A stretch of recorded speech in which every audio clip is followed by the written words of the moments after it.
오늘은 간절한 기도는 어떤 위기도 극복합니다라는 말씀의 제목을 가지고 함께 은혜를 나누고자 합니다. 여러분, 우리 속담에 호랑이에게 물려가도 정신만 똑바로 차리면 산다라는 말이 있습니다. 위기 가운데서도 정신을 집중하면 어떤 위기든 극복할 수 있다라는 그런 뜻입니다. 제가 어릴 적에 귀신 나오는 드라마를 보면요, 여러분, 귀신이 직접 사람을 해치는 경우는 많지 않습니다. 귀신을 보고 놀라서 도망을 치다가 절벽에 떨어져 죽든지 물에 빠져 죽는 경우가 훨씬 많았습니다. 여러분, 위기는 흔히 또 다른 기회라고도 합니다. 하지만 살면서 보면 위기가 기회로 바뀌는 경우가 생각보다 많지 않습니다.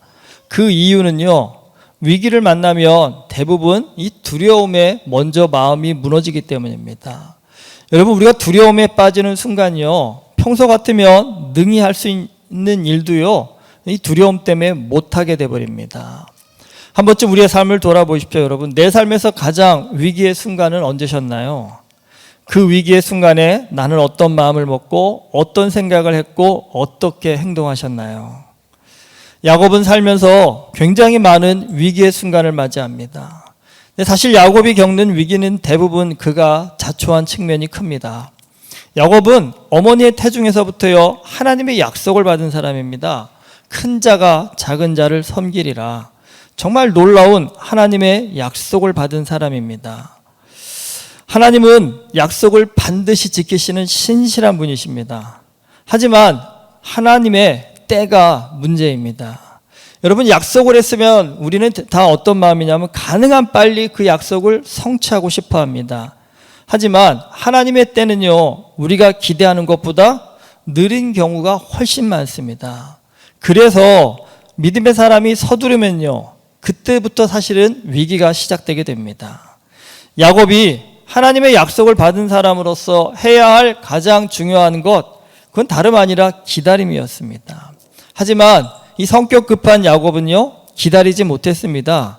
그래서 자기 나름의 꾀를 써서 형 에서를 기만해서 장자권을 사고요, 아버지 이삭을 속여서 에서의 축복을 가로챕니다.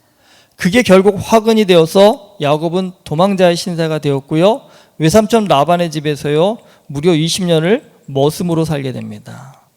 야곱은 사서 고생을 합니다. 그 고생으로 야곱은 또 무수한 고난을 겪습니다.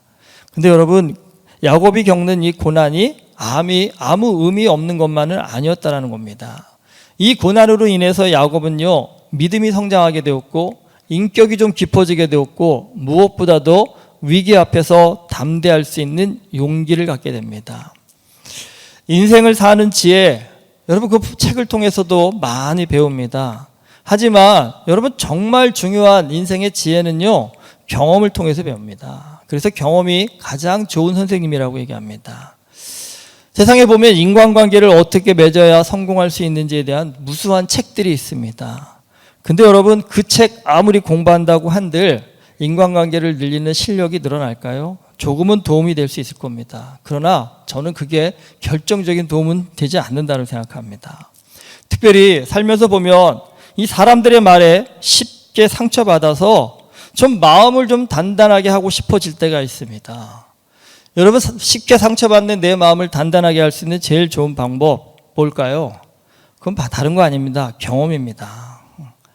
상처를 많이 받고 또 그 상처를 여러분 많이 극복할수록요, 우리의 마음은 단단해집니다. 여러분, 한 번 부러진 뼈는 안 부러진다고 하지 않습니까? 특별히 여러분, 운동을 열심히 할수록 근육이 단단해지게 되어져 있습니다. 세상에 보면 운동을 하는 방법을 알려주는 책도 있고 유튜브도 얼마나 많습니까? 근데 맨날 책 보고 유튜브 본다고 가만히 앉아있으면 근육이 단단해질까요? 아니요, 그 사람은 머릿속으로는 많은 지식은 생길지 몰라도 근육은 결코 생길 수가 없습니다. 힘들지만 운동을 해야 여러분 근육이 단단해집니다. 여러분, 처음부터 단단한 마음을 가지고 태어난 사람은 아무도 없습니다. 하나님께서 사람을 다 그렇게 만드셨습니다. 사람은 누구나 다 마음이요, 열입니다. 여리게 되어져 있습니다. 그러니까 여러분, 누군가를 섣부르 판단하지 마십시오. 저 사람은 굉장히 강한 사람일 거야. 저 사람은 아무리 욕을 먹어도 아무리 비난을 받아도 끄떡 없을 거야. 아니요. 여러분 생각보다 그런 사람들도요. 쉽게 상처받을 수 있습니다. 그러니까 여러분 좀 어떻게 살아야 될까요? 말 조심하고 살아야 된다는 겁니다. 내가 상처를 많이 받는다 한다면 분명히 나도 누군가에게는 상처 줄 수도 있다는 겁니다. 근데 상처는 대부분 말에서 옵니다. 여러분 그 말, 내가 이 말을 했을 때 저 사람이 상처받지 않을까 한 번쯤은 좀 배려할 수 있는 이런 태도가 우리한테 굉장히 중요합니다. 그런데 중요한 게 있습니다, 여러분. 상대한테 배려만을 바라는 마음으로는 결코 마음이 단단해질 수 없다는 겁니다. 마음이 여릴수록 사람들은 대부분 도망치려고 합니다. 상처받았으면 그 상처로부터 어떻게 도망칠까? 저 사람을 어떻게 상대하지 않을까? 그렇게 생각을 합니다. 그런데 여러분 인생에 있어서 그렇게 도망치기만 하면요. 작은 상처도 극복하지 못하는 정말 약한 마음의 사람이 됩니다. 힘들어도 어려워도 상처와 맞서는 노력이 필요합니다. 근데 여러분 이 노력을 위해서 필요한 것이 있습니다. 용기가 있어야 됩니다. 그런데 그 용기를 위해서 가장 필요한 게 뭐냐면 바로 믿음이라는 겁니다. 제가 하나님을 인격적으로 만나고 안 만나고 전에 저를 비교해 보니까 이런 차이가 있더라고요. 믿음이 없을 때에는요, 상처를 당하면 억울함부터 옵니다. 왜 나만 당해야 합니까? 라는 그런 온갖 억울함에 상처받아서 마음도 아픈데 그 억울함 때문에 또 한 번 무너지게 되어져 있습니다. 근데 여러분 하나님을 만나고 믿음을 갖게 되니까 뭘 먼저 생각할까요? 세상 모든 것에 나의 인생의 모든 게 하나님의 뜻과 섭리가 담겨져 있는데 나의 이 상처에도 하나님의 뜻이 있을 거라는 겁니다. 그 뜻이 지금은 모르겠지만 그 뜻을 알기까지 좀 참고 인내해 보자라는 조금은 더 성숙한 마음을 갖게 됩니다. 근데 여러분 신기하게도 그렇게 상처를 하나씩 넘다 보니까 상처를 극복하고 무슨 일을 좀 만나든지 이제는 좀 담대해질 수 있는 큰 마음, 큰 믿음의 사람이 갖게 되었습니다. 가만히 우리 인생을 한번 살펴보시죠, 여러분. 세상에서 도망쳐서 되는 일은요, 하나도 없습니다. 특히나 우리가 크고 멋지고 좋은 일을 원한다 한다면 그건 도전해야 될 일이지 도망쳐가지고 그 일들을 이룰 수는 없다라는 겁니다. 야곱이 비록 힘든 인생을 살았지만 그 힘든 인생을 통해서 야곱은요, 믿음이 성장했습니다. 인격이 성숙해졌습니다. 그 믿음과 인격이요, 야곱을 하나님의 사람으로 만들어주는 힘이 되었습니다. 여러분, 외삼촌 라반의 집을 떠나서 고향으로 돌아가라는 하나님의 음성을 듣고 야곱이 움직였습니다. 그런데 이 움직임은요, 고난의 연속이었습니다. 라반이 야곱을 잡으러 쫓아옵니다. 그런데 그 위기를 하나님의 도우심으로 무사히 넘깁니다. 그런데 이 위기는 절대 혼자 오는 법이 없답니다. 위기는 파도처럼 밀려오게 되어 있습니다. 그 산 넘어 산이라는 표현을 하지 않습니까? 외삼촌 라반이 돌아가고 나니까 이제부터 야곱에게는 뭐가 걱정이냐면 이제는 에서를 만날 생각에 눈앞이 캄캄해집니다. 에서를 속이고 아버지로부터 축복을 받고 나서 20년이 흘렀습니다. 하지만 그 20년이 흘렀지만 다혈질인 에서가 야곱에 대해서 지금 어떤 감정을 품고 있는지 야곱으로서는 알 수가 없습니다. 오늘날처럼 좀 전화라도 있으면 통화만 해서 목소리만 들어도 이 화가 아직도 안 풀렸구나, 좀 풀렸구나 알 수 있을 텐데 이 당시는 전혀 알 수가 없는 상황이었죠. 그런데 돌아가는 상황이 야곱으로 하여금 더 무시무시한 어떤 마음을 갖게 합니다. 에서가요 400명을 이끌고 야곱에게로 오고 있다라는 겁니다. 여러분 400명이 나를 만나러 온다면 좋은 일일까요? 나쁜 일일까요? 좋은 일일 때는 적은 사람이 몰려가지만 나쁜 일일 때 오히려 왕창 몰려오게 되어 있습니다. 근데 여러분 이 400명이라는 숫자가 얼마나 큰 숫자냐면 아브라함이 포로로 끌려가는 조카 롯을 구하기 위해서 함께 간 군사가 몇 명이냐면 318명이었습니다. 그렇다 한다면 이 400명은 그 당시로서는요 사실 어마어마한 굉장히 큰 숫자라는 겁니다. 아니 동생을 만나러 오는데 여러분 굳이 이렇게 많은 사람을 데리고 올 이유가 있을까요? 이건 필시요 야곱을 죽이기 위해서 지금 달려올 가능성이 굉장히 크다라는 그런 의미입니다.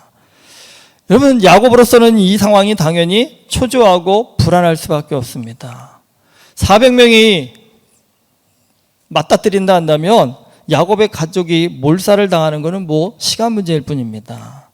야곱 나름 고민이 될 수밖에 없습니다. 그래서 나름 방법을 찾습니다. 자기 사람과 가축들을 두 떼로 나눠 가지고요. 만약에 에서가 한 떼를 공격을 하면 다른 한 떼는 그 공격당하는 동안 도망을 쳐서 반이라도 살자, 반이라도 건지자라는 그런 마음이었습니다. 그러면서도 한편으로는요, 에서의 환심을 사기 위해서 미리요, 선물을 그냥 한 명도 아니고 몇 명씩 보내가지고 줄지어서 야곱한테 일종의 뇌물 공세를 펼칩니다.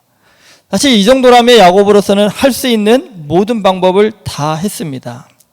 하지만 한번 생각해 보십시오, 여러분. 살면서 위기 앞에서 우리 누구나 다 할 수 있는 모든 일을 다 해봅니다.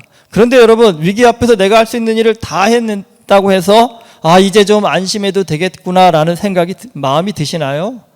그렇지 않습니다, 여러분. 위기 앞에서는요, 내가 할 수 있는 모든 일을 다 해도 여전히 불안하고 초조한 게 그게 사람의 심리고 마음입니다.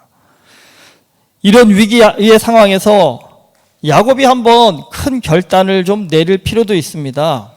사실 뭐 가장 큰 결단이 뭐겠습니까? 어차피 야곱이 죽으면 가족들도 살기는 어렵습니다. 그러니까 내가 맨 앞에 나가서 에서를 직접 만나겠다라는 겁니다. 그럼 내가 에서를 만나서 죽으면 그때 뭐 도망칠 사람은 도망치지만 어차피 다 같이 죽자라는 마음으로 한 번쯤은 그런 결단을 내려볼 만합니다. 사실 이래야 영화의 한 장면이 되지 않을까요? 야곱이 딱 맨 앞에 나서서 내가 죽든 에서가 너희가 죽든 한번 결단을 내자라고 해야 되는데, 야곱은 영화의 한 장면하고는 좀 거리가 먼 사람입니다. 모든 종들과 가축을 앞세우고 또 급기야는 가족들도 먼저 보내고 자신이 맨 뒤에 남습니다. 그러니까 성경을 볼 때마다 이 모습이 좀 치사해 보입니다. 솔직한 힘적으로 여러분, 가족을 앞세웠다가 가족들이 몰살을 당하기라고 한다면, 그래서 어찌어찌 야곱은 살아났다고 해도 평생 그 마음의 부담감, 그거 어떻게 짊어지고 살아갈 수 있을까라는 그런 좀 생각이 듭니다. 근데 가만히 이 말씀을 좀 묵상해 봤습니다. 왜 야곱은 맨 앞에 서지 않고 지금은 맨 뒤에 남아가지고 이런 상황을 만들었을까? 근데 제가 가만히 좀 생각을 해보니까 그런 마음도 있더라고요. 맨 앞에 섰을 때에도 야곱이 간절한 마음으로 기도를 했겠지만, 사실 여러분, 이 가족들을 모두 앞서고 맨 뒤에 남은 이 상황이 어쩌면 야곱으로서는 더 간절한 기도가 나올 수도 있겠구나라는 생각이 들었습니다. 실제로 야곱은 가족 모두를 야복강 너머로 보내고 나서는 홀로 기도합니다. 그런데 그가 기도할 때 뜬금없이 어떤 사람이 등장합니다.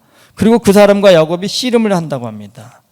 이건 야곱이 기도하던 중에 여러분, 천사가 나타났다는 얘기고, 그 천사에게 야곱이 나와 내 가족이 안전할 것을 확증해 주십시오라고 그를 붙잡고 매달렸다는 뜻인 겁니다. 그런데 새벽녘이 되어서도 천사는 야곱이 듣고 싶은 이 축복의 말을 해주지 않는다는 겁니다. 그래도 야곱은 포기하지 않고 천사를 붙잡고 매달립니다. 천사가 그 야곱의 환도뼈, 허벅지뼈를 쳐서 어긋나 버립니다. 엄청나게 아픈데도 불구하고 야곱은 포기하지 않습니다. 야곱이 정말 목숨을 다해서 간절한 기도를 했다는 겁니다. 여러분, 살면서 간절한 기도가 우리의 삶을 변화시킨다는 것 많이 들어보셨을 겁니다. 하지만 야곱처럼 여러분, 이렇게 포기하지 않고 끝까지 매달리는 기도를 한다는 것, 그게 생각만큼 쉽지가 않습니다. 한번 내 인생 가운데 내가 하나님께 했던 가장 간절한 기도가 언제였는지 좀 생각해 보십시오. 그리고 내가 했던 그 간절한 기도와 오늘 이 야복강 나루에서 야곱이 한 간절한 기도를 한 번쯤 비교해 보십시오. 흔히 그렇게 많이 투덜거리죠. 하나님은 왜 내 기도에는 응답해 주시지 않습니까? 여러분, 그 답이 여기 있지 않을까요? 왜 내 기도에는 하나님께서 응답해 주지 않나? 야곱의 이 간절한 기도를 비교해 보면 충분히 이해가 되실 겁니다. 간절히 매달리는 야곱에게 결국 천사가 축복을 합니다. 그리고는 야곱의 이름을 이스라엘로 바꾸어 줍니다. 여러분, 이스라엘이란 뜻은요, 하나님과 겨루어 이겼다라는 겁니다. 이거 뭐 엄청난 이름입니다. 사실 이거는 있을 수 없는 일입니다. 하나님과 겨루어 이길 수 있는 사람은 세상에 없습니다. 그런데 여러분, 이건요, 이겼다라는 의미가 아니라 하나님께서 야곱을 봐주셨다라는 의미입니다. 허벅지뼈, 환도뼈는 엉덩이 골반뼈입니다. 근데 여러분, 이스라엘에서는요, 이 뼈가 생명의 근원이라고 생각합니다. 그리고 이 뼈가 어긋났다라는 것은 죽게 되었다라는 그런 의미로 통합니다. 그런데 그 죽게 되었는 순간에도 야곱은 기도를 포기하지 않았다라는 겁니다. 야곱이 죽음을 각오하고 기도했다라는 겁니다. 하나님께서 야곱의 그 간절함을 인정하셔서 야곱의 기도를 들어주신 겁니다. 사람이 하나님과 싸워 이길 수는 없습니다. 하지만 여러분, 우리가 하나님의 긍휼을 입는다 한다면 여러분, 그게 이긴 것입니다. 야곱은 간절한 기도를 통해서 하나님의 긍휼을 입었습니다. 우리가 내 힘으로 어찌할 수 없는 인생의 위기를 벗어나는 유일한 길은요, 하나님의 긍휼을 입는 것입니다. 그러면 누가 하나님의 긍휼을 입을까요? 야곱처럼 최후의 순간까지 간절한 기도를 멈추지 않는 사람입니다. 우리가 기도를 포기하지 않는 한 하나님의 긍휼은 우리와 함께 하십니다. 우리 인생의 위기 가운데 하나님께서 보시는 것은 우리가 얼마나 간절하냐입니다. 여러분, 세상 살면서도 간절한 사람을 만나면 어떤 마음이 드십니까? 저렇게 간절하면 조금이라도 내가 더 도와줘야겠다라는 게 그게 보통 사람의 인지상정의 마음 아닙니까? 여러분, 하물며 하나님을 향해서요, 정말 간절한 마음을 품은 사람, 그 사람을 하나님께서 더 긍휼의 마음으로 바라보시지 않겠습니까? 이제 기도밖에는 할 수 있는 일이 아무것도 없을 때 야곱은요, 정말 기도의 능력을 보여주었습니다. 우리도 살면서 이제 기도밖에는 할 수 있는 것이 없습니다라고 할 그때가 있습니다. 그런데 여러분, 그때가 어쩌면 우리가 하나님을 향해서 나의 간절함을 보여드릴 수 있는 최고의 때입니다. 여러분, 그 순간에 이것저것 재지 않고 정말 간절하게 하나님 앞에 기도한다면 그게 하나님의 긍휼을 입게 되는 비결입니다. 야복강 나루에서 야곱은요, 다른 것이 아니라 이 기도의 능력을 맛보았습니다. 이제부터 야곱은 인생의 어떤 위기를 만나든 기도로 헤쳐나가는 담대한 믿음의 모습을 보여줍니다. 오늘 이 말씀을 묵상하시면서 내가 간절히 기도해야 할 내 인생의 야복강 나루가 어디일까 한 번쯤 좀 묵상해 보시죠. 여러분, 살면서 이렇게도 안 되고 저렇게도 안 되고 노력해도 안 되고 힘써도 안 되고 어찌할 바가 안 되는 경우들이 종종 있으시지요. 여러분, 그것이 바로 하나님께서 우리에게 간절한 기도를 요구하시는 야곱의 야복강 나루인 것처럼 나의 야복강 나루라는 것입니다. 특별히 어찌할 수 없는 사람 때문에 고통받고 힘들어 하신다 한다면 여러분, 그것 꼭 갖고도 하나님 앞에 기도해 보십시오.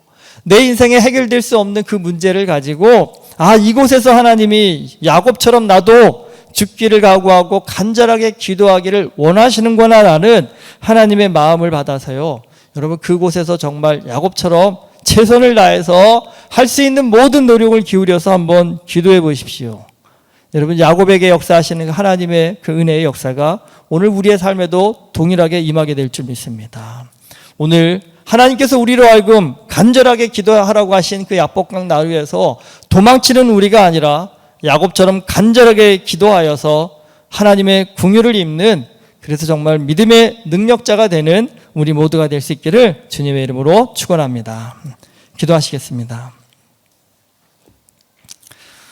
하나님은 우리에게 복 주기를 원하십니다. 하나님의 큰 은혜를 허락하여 주기를 원하십니다.